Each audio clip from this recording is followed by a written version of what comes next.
Salut à tous, bienvenue dans le foutoir du bis, la chaîne où on discute ensemble de films méconnus et de cinéma bis.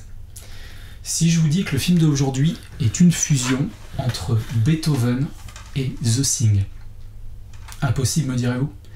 Laissez-moi vous présenter Watchers, une SF horrifique réalisée par John Hess en 1988. Et contrairement à d'habitude, je possède pas la version physique de ce long métrage, je l'ai découvert via mon abonnement Canal+, en farfouillant dans le catalogue. Donc après une très mauvaise expérience avec Invader, vous pouvez retrouver ma critique sur la chaîne, je redonne une nouvelle fois sa chance au film de monstres en peluche, et on va tenter de débriefer ça ensemble. Donc voilà le speech. Le jeune Travis se lie d'amitié avec un chien qui s'avère extrêmement intelligent. Ce dernier s'est en réalité enfui d'un laboratoire de recherche génétique.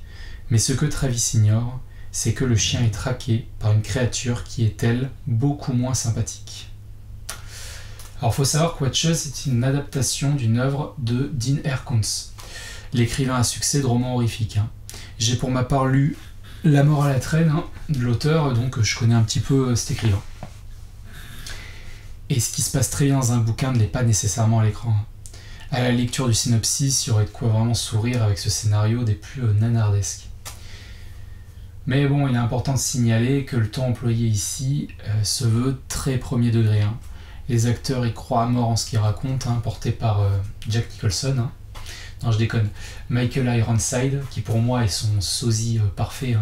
On le connaît surtout dans ses rôles comme Starship Troopers, Total Recall, Scanners ou même Top Gun. Donc c'est pas un rigolo. Et force est de constater qu'il porte vraiment bien ce film. Alors il n'a pas le rôle principal ici, il joue un mystérieux type qui bosse pour l'ONS et qui cherche à retrouver la créature. Mais bon, il semble en savoir un peu plus que ce qu'il veut bien faire croire au shérif. Bref, en résumé, Watchers, qu'est-ce que c'est?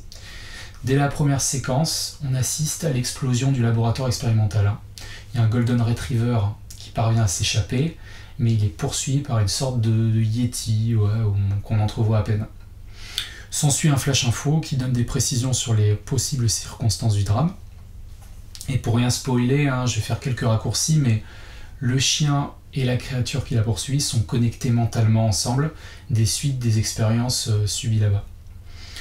Donc le chien, toujours en fuite, tombera nez à nez avec le héros de cette histoire, un adolescent du nom de Travis, qui découvrira vite que le chien est capable d'interagir avec lui et qu'il comprend parfaitement le langage de l'homme.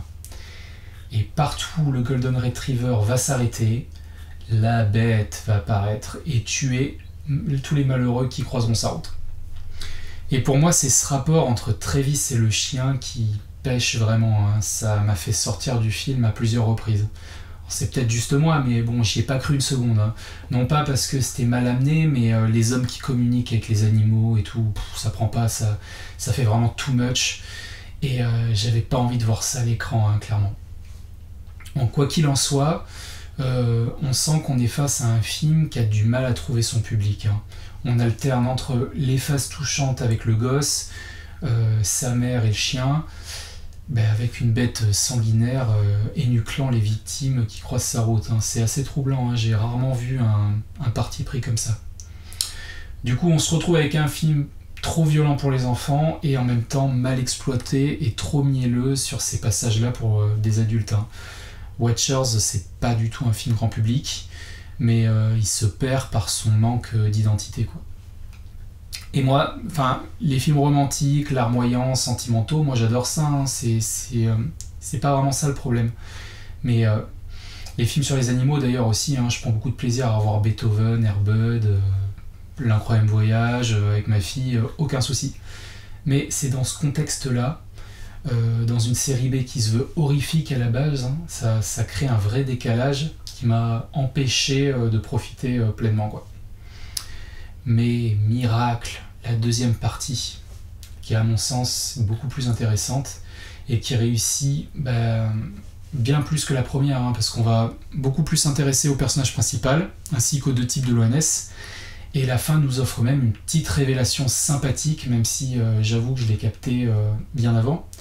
Mais il n'empêche qu'après une entrée en matière mitigée, j'avoue m'être laissé porter par cette dernière demi-heure, et peut-être aussi parce que les projecteurs étaient tournés bien plus sur Travis que sur le chien, encore une fois.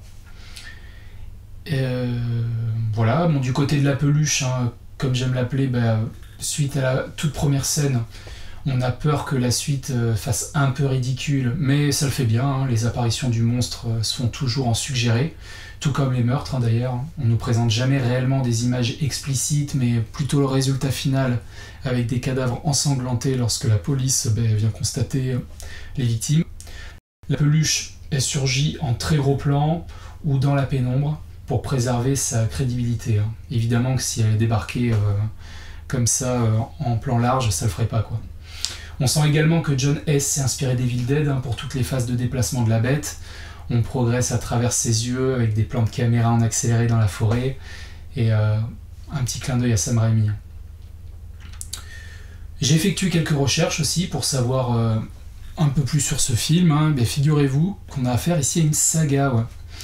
Alors je sais absolument pas ce que valent les autres, mais la franchise s'étend de 1988 à 1998 tout de même, hein, avec Watchers 2, 3 et le petit dernier Watchers Reborn. Ouais, mon petit doigt me dit que ça sent pas très bon tout ça, mais bon. Enfin voilà, ce que je pouvais vous dire sur ce long métrage, les amis. Si vous souhaitez vous le procurer, ça va être très compliqué. Après visionnage, je suis allé faire un petit tour là sur le net, mais il n'existe aucune VF ou anglais sous-titré français pour ce film, en physique du moins. Si vous êtes abonné à Canal+, il est dispo en VOST. Pendant combien de temps, ça, mystère, hein, possible de le savoir. Mais bon voilà, Watchers, hein, c'est l'heure de la note. Je vais pas être trop cruel, hein, on est bien au-dessus d'Invader, cette bouse venue de l'espace. Là c'est correct, hein, on passe un moment pas désagréable. Je vais donc lui donner la moyenne, allez. 10 sur 20, tout pile. Donc si vous avez apprécié cette vidéo, prenez une demi-seconde pour mettre un pouce bleu, vous abonner et laissez un commentaire. Hein, si vous souhaitez en discuter, je ne manquerai pas d'y répondre. Prenez soin de vous et à bientôt pour une prochaine pépite. Ciao!